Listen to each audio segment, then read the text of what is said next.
everyone! SemiShira Valentine's Day Special, aka their part 2 for the Sit on Your Boyfriend's Lap challenge.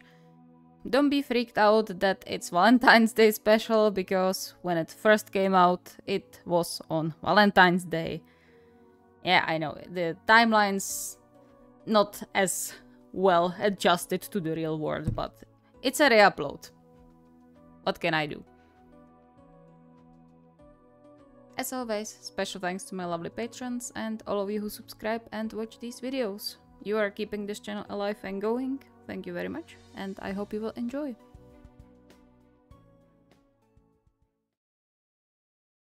The last 2 days were strange, to say the least. The TV was playing, and the music coming from Semi's room didn't quiet down, and yet the whole flat felt eerily quiet. Semi had been mostly locked, physically and apparently also mentally, in his music room, coming out only to get something to eat. If Shirabu could judge, he was working hard on the songs for their band, since no tune sounded familiar to him. And he would be lying if he said he wasn't worried about his boyfriend. Semi was known for neglecting his health when he focused on something. They weren't that different in that regard, but whenever Shirabu forgot to eat or sleep, it was Semi who reminded him. Always. And yet, Shirabu had no idea what to say now to return the care. Even worse, when Semi did eventually emerge from the room, he looked like an empty shell of his usual self, which didn't make Shirabu feel any less helpless. But anytime he tried to talk to him, the words got caught in his throat, leaving their home in a tense atmosphere. Everything just went so wrong. He wasn't even mad at Semi in any way. If only it wasn't for his twisted need to show Semi how it felt to be pushed away, things would be okay. He hated he heard his boyfriend like this. He hated when they didn't talk. Hated he couldn't snuggle to Semi like he always did. Especially now that Valentine's Day, Semi's favorite holiday, was just around the corner. He couldn't possibly let the weird tension ruin the day. That wouldn't be fair to Semi. Heita deserves the best holiday. It could help take his mind off of things. And maybe help us too. He sighed and continued to scroll on his phone, searching for suitable gifts. This is all so stupid. Why does it always go so wrong? Damn it. Fortunately, he already had a dinner place reserved for them from before the whole thing went down. And while getting all the things he intended to give Semi caused him several grey hair, he couldn't be happier. He managed to get hold of Semi's favorite chocolate, and even the necklace he saw him eyeing in a store recently. And on top of that, he had a reservation for a weekend stay at the nearby onsen Semi wanted to visit. He carefully put everything into a box to keep it hidden until the right moment, a deep sigh escaping his mouth as he glanced over the stuff. I hope he won't be too sad to celebrate. That would be a disaster. Is he even free tomorrow? He called for a lot of rehearsals recently. Maybe he called some for tomorrow too, so he wouldn't have to be home. He closed the box. Well, it's too late to regret buying this now. Fingers crossed, I guess. He gave the box one last glance before he hid it out of sight and went to prepare dinner for them. No matter what was happening between them, he was going to make sure Semi ate something.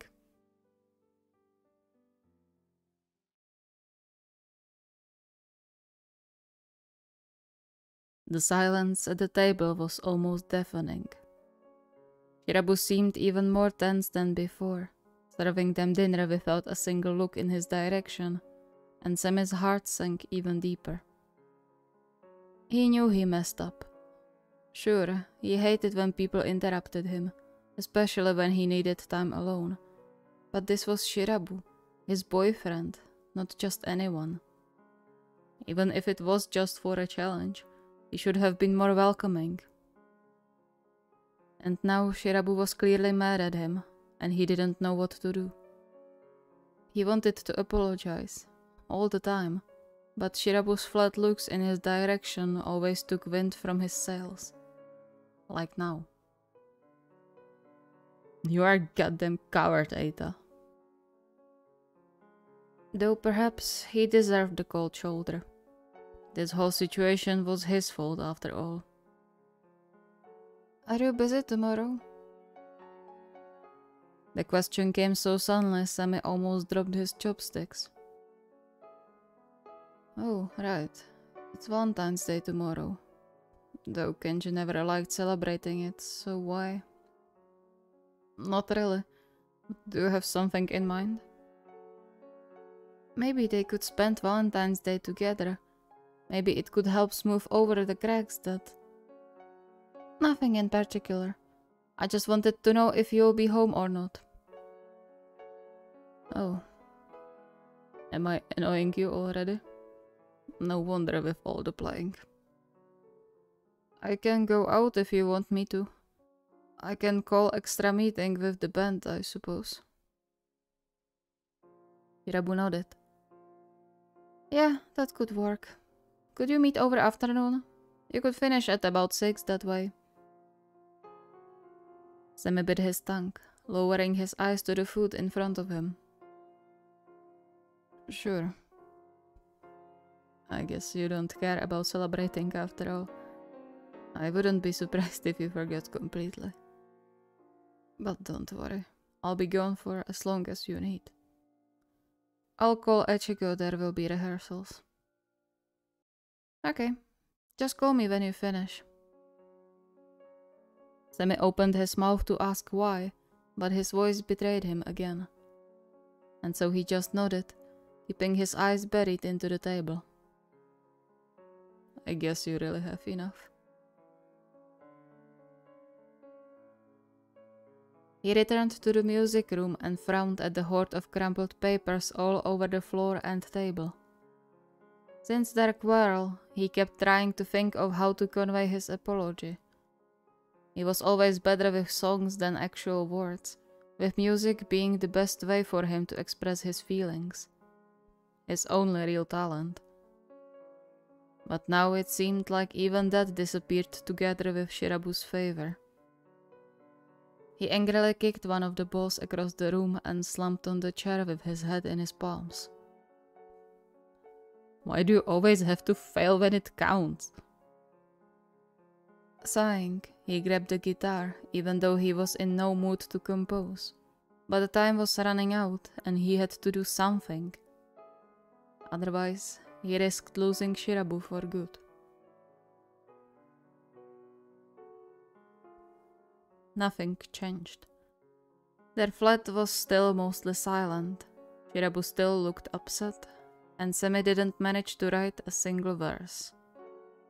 He flopped on the little couch, staring into the ceiling. Why are words suddenly so difficult? He desperately wanted to make things right. He hoped Valentine's Day could give him the opportunity to do just that. They wouldn't even have to go anywhere. He would be happy just for an evening spent by TV as long as they were together. But that's not going to happen, huh? He's too annoyed for that. His gaze fell on a grey plushie he bought for Shirabu, adding a second to form a pair with the one he gave him in high school. The only difference was this one had Eita instead of Kenjiro written on the heart in its paws. He was ecstatic when he finally got it, that the plushies could be a pair too. But now, he doubted Shirabu would even want it.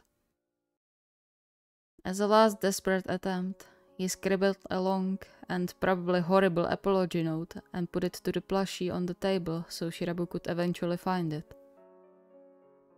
Maybe I should just go on my own accord so Kenshi doesn't have to worry about it. He checked the clock and packed his guitar before he rushed to the main door. I'm going out. Shirabu peeked out of the bedroom. Don't forget to let me know when you finish. Semi forced a smile. I won't. He stopped with his hand on the handle, biting his lip. Genji? Yeah? You would tell me if the music was getting annoying, right? Shirabu furrowed his brow, tilting his head. Yes? Why? Okay, that's good. For a second, Shirabu looked like he wanted to ask further, but then just shook his head and waved Semi off. Go, or they will start without you. Yeah, right. I'm so sorry for bothering you. Moving on autopilot, he closed the door behind him, shivering when the cold air bit into his exposed skin. Maybe it's better this way.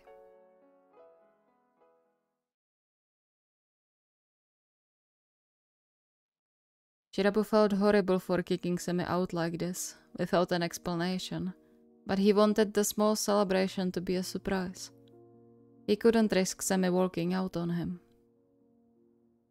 The restaurant he booked was more for tasting than eating, and he wanted the real dinner to be a nice, calm meal with just the two of them.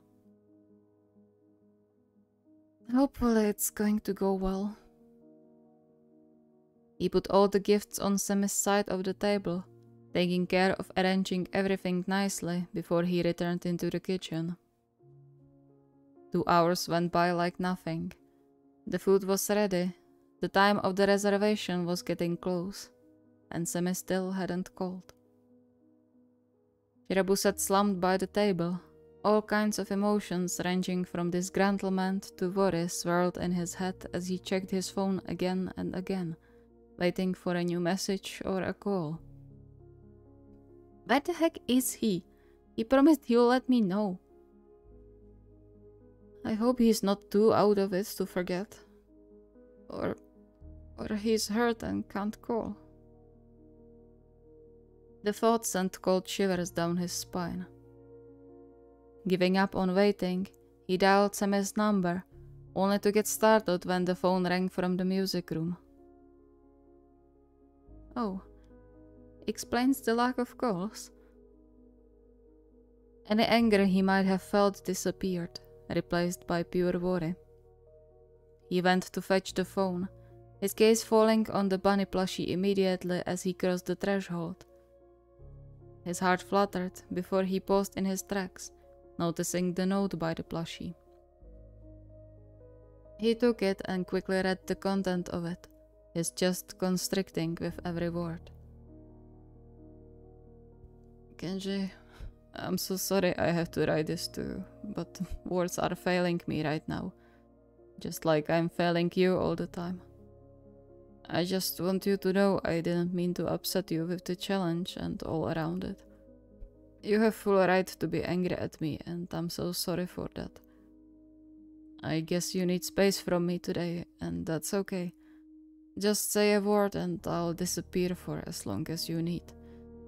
Even for a month, or longer, or forever.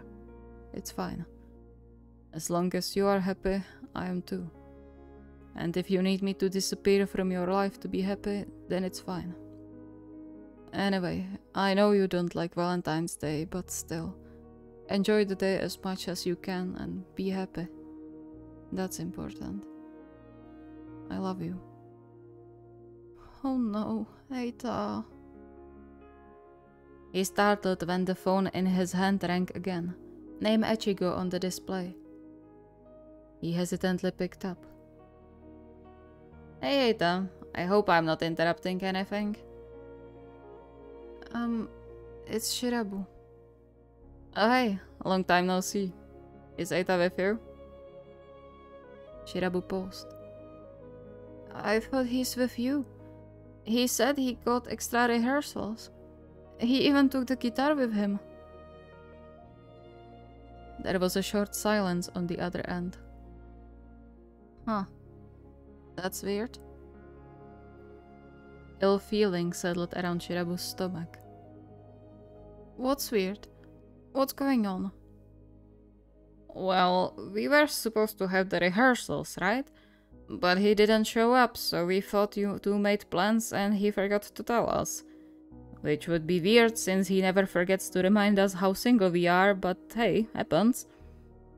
Anyway, we didn't want to disturb you, but then we got a bit worried, so we decided to call to make sure he's okay at home. But I take it you don't know about him either.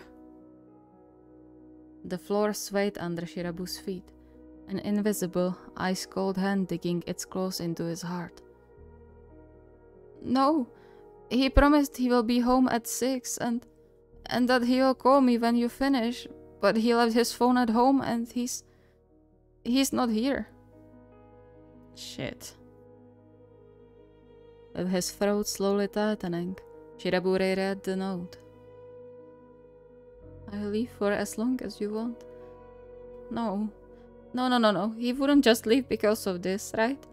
That's not like him. He never gives up unless... No. Data, don't be stupid, please. Shirabu? Can you meet me somewhere between the studio and our flat? I need to find him.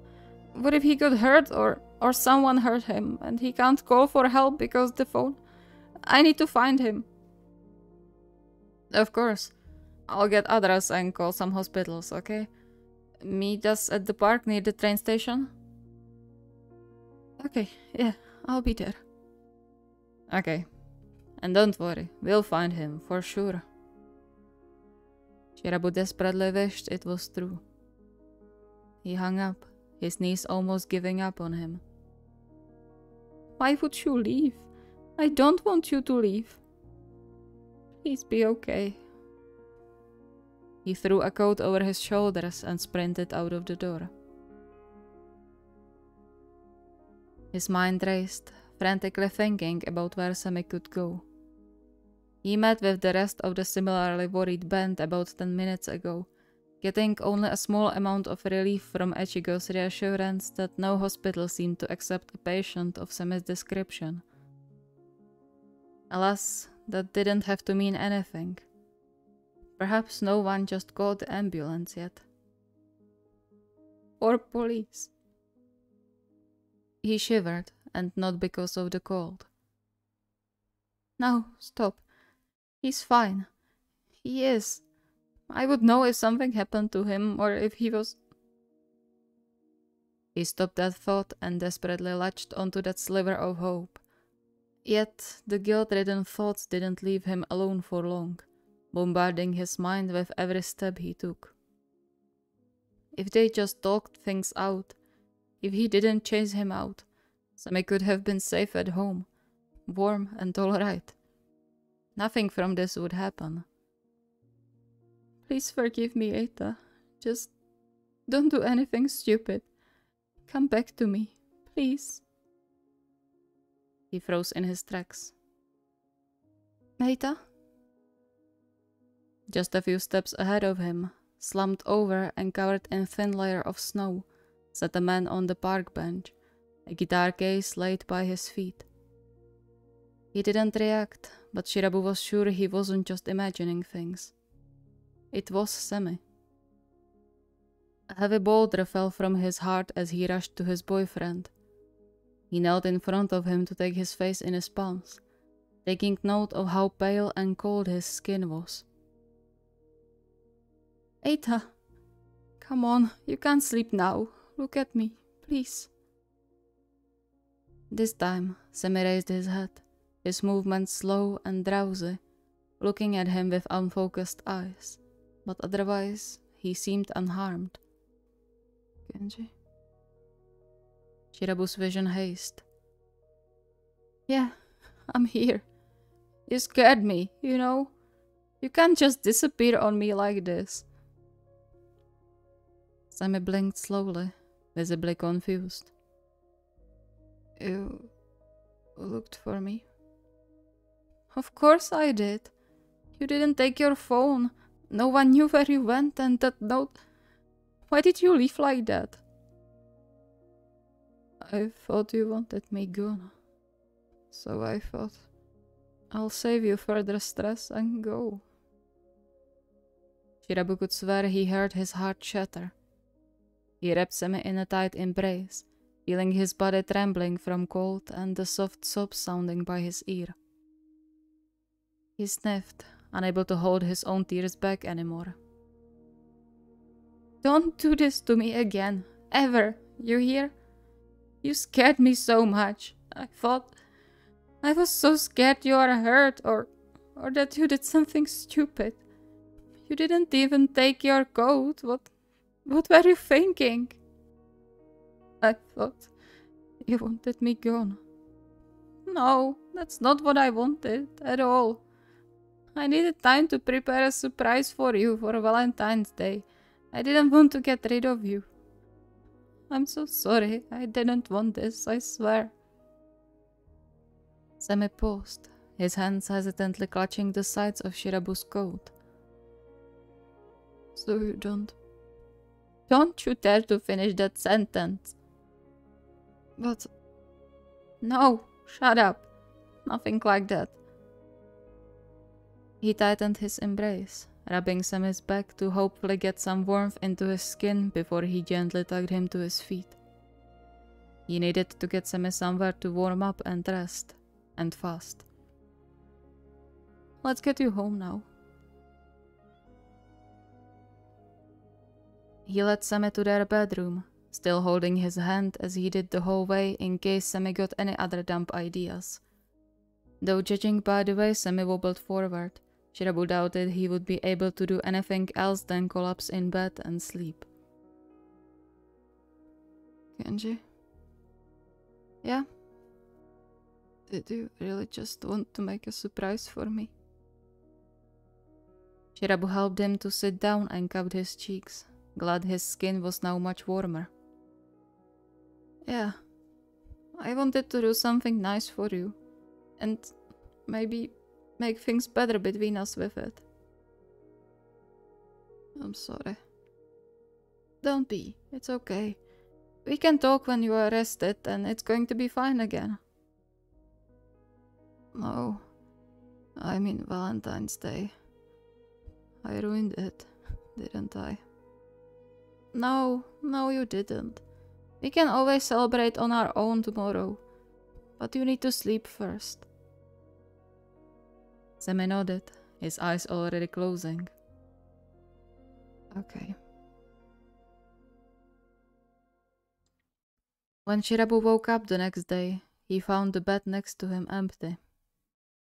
He startled, immediately panicked, but then he heard muffled noises coming from behind the door and realized the sheets were still warm. A smile curled his lips when he spotted the familiar grey plushie watching him from Semi's pillow, this time without any note. He quickly got up and rushed into the kitchen, letting out a soft, content sigh when he wrapped his arms around Semi's waist from behind and buried his face into his shoulder. Chuckling, Semi took the pan off the stove before he reached to ruffle Shirabu's hair. Morning. Did you sleep well? Shouldn't I be the one asking that? You looked half dead yesterday. Why did you get up so early? It's 9 already. Shirabu huffed, tightening his embrace, glad that yesterday's endeavors didn't seem to have any negative impact on Semi's health. Early. I thought we were celebrating. Humming quietly, Semi turned in his arms and returned the embrace, though Shirabu didn't miss the occasional hesitation in his movements. We are. I feel bad you worked so hard yesterday only for it to go to waste, so I thought I could make you breakfast to bed.